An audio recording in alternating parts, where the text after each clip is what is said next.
I just do wonder where Carlo Bayless is. He's in hiding. Damn, bro. Somebody got to go seek him. Knee slap. Ah!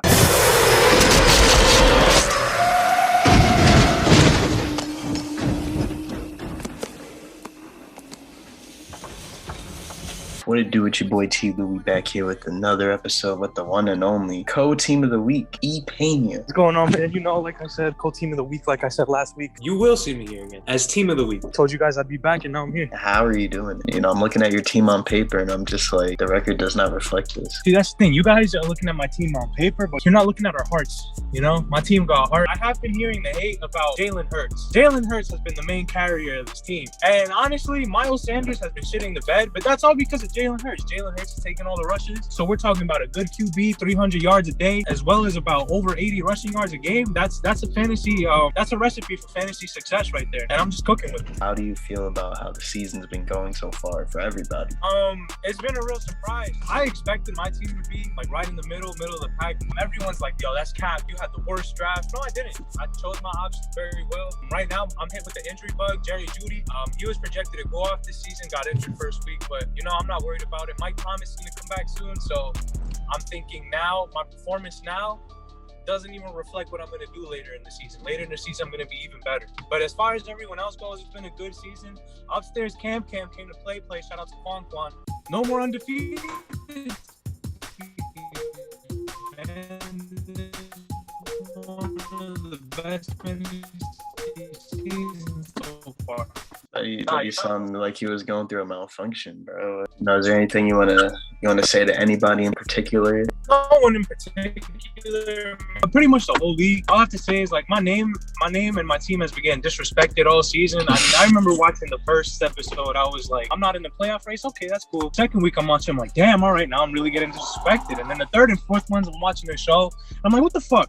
We're still putting Tyler Lewis's team in there when he's 1-3. The Tampa Bay Bulls start, bro. That's bullshit. 80 voodoo spells is still up there. I mean, his season looks lost already. I think it's about time if we start making playoff predictions, just put my name in there, because as we can see, my pedigree is up there. My pedigree is real. You know, is there any trades you think are going to go down, you know, anytime soon? You know, I will say this now. This episode will probably air after I make the acquisition. Joe's been sending me Myles Gaskin a lot, and now he dropped Myles Gaskin. So I'm going to pick him up. What are your playoff predictions? All I know is that I'm going to make the playoffs, and whoever else is there, I'll see you there. All right, man, Eric, you know, it's a pleasure having you. And I said it from the beginning, you know, I believed it. Thank you for coming on the show, man. And listen, if you guys haven't been saying it from the beginning, there's always a beginning today, you know? It's never too late to hop on a bandwagon. So peace and love to all. Tyler, big fan of yours.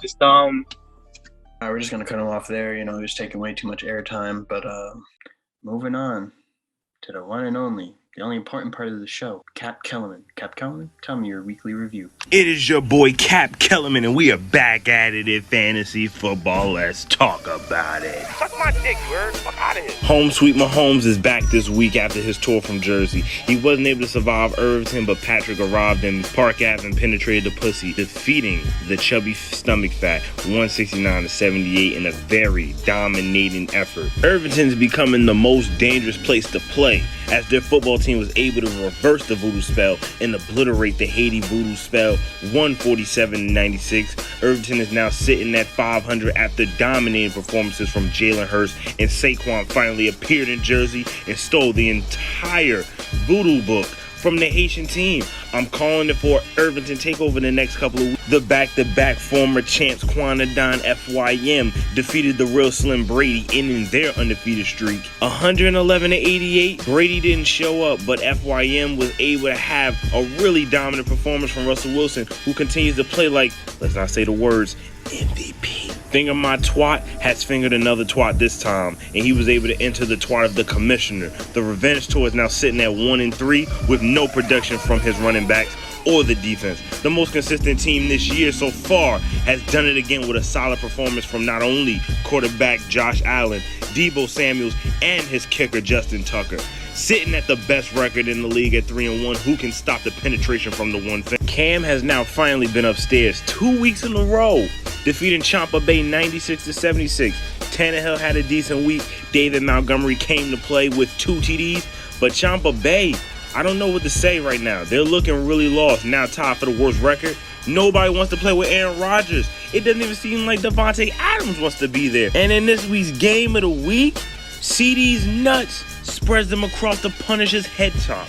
Somehow, CD was able to bounce back from his loss and then was able to defeat the only undefeated team left in the Pablo Bay Punishers, 99-80. It was a QB battle for the ages between some of the leading men in the next coming decade, Dak Prescott and Kyler Murray. The difference maker was the 157-yard performance from Derrick Henry. Solid performances from Justin Jefferson and Tyler Boyd. Next week, we got Irvington versus Park Ave. The battle of the Jersey teams is going to be crazy. CD's nuts versus the Voodoo spell. Will the Voodoo be able to sprinkle a little bit of wazzle dazzle on them nuts and possibly shrivel them up? We'll wait and see. Pablo can try to get his winning streak back on as he goes up against Sweet Mahomes. The real Slim Brady's goes up against Finger My Twat. That's going to be the best game of the week. I'm calling it right now. Champa Bay versus Quanadon FYM. A bunch of losers. Let's see who's going to lose first. Upstairs Cam goes up against the Revenge Tour. Will the Revenge Tour be able to actually get some revenge? We'll have to wait and see next week.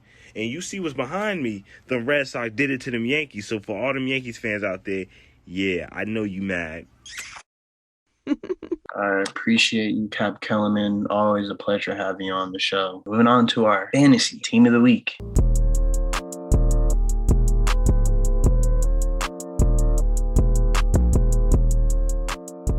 At the QB, Sam Newton, running back. Cardale Hitman Patterson, other running back. Austin Eckler, receiver. Tyreek the Cheetah Hill. Debo Samuel, tight end. CJ Uzoma, flex. Saquon Barkley, way to make an appearance, Saquon. Defense, Buffalo shut down defense. Kicker, Tyler Bass. Moving on to the team of the week, brought to you by Tyrod. Yes, TLew, I'm here with the one and only Danny Rodriguez, back again. Actually, the co-team of the week. Danny, what do you have to say? Well. Another week, another dominant performance by my team. My team is beastly.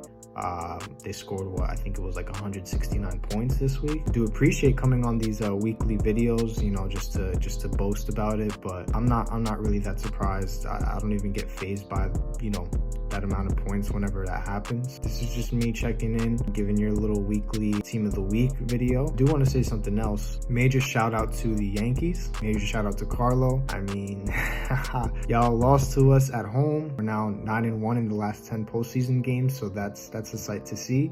All right, now for our bum of the week. It's no surprise here. This team has been pretty sorry so far. TLew, what do you have to say about your team?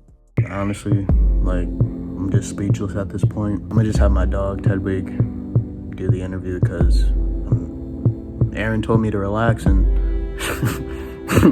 I can't relax if I'm losing to Donahue. Nah, man, on some real shit, just trade your team, bro. Just give up. Just focus on fantasy basketball because you clearly are just ass. Probably I'm gonna lose to the Pussy Poppers. Who do I have next week? Is it Ed? No, I already got my ass beat by Eddie. I don't even want to look forward to the future schedules because I'm just gonna keep taking L's left and right. I'm not gonna tank.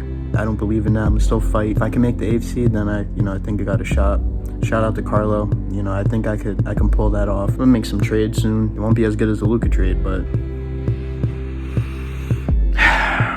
Henderson, Carson, Devontae Adams, all of them, Julio, everybody's for sale except for Najee. Najee's the only person I'm not gonna sell. So if you want to trade, don't send no bullshit, and don't use that trade Watson assistant either. I'm bitter and I'm mad. All right, back to you.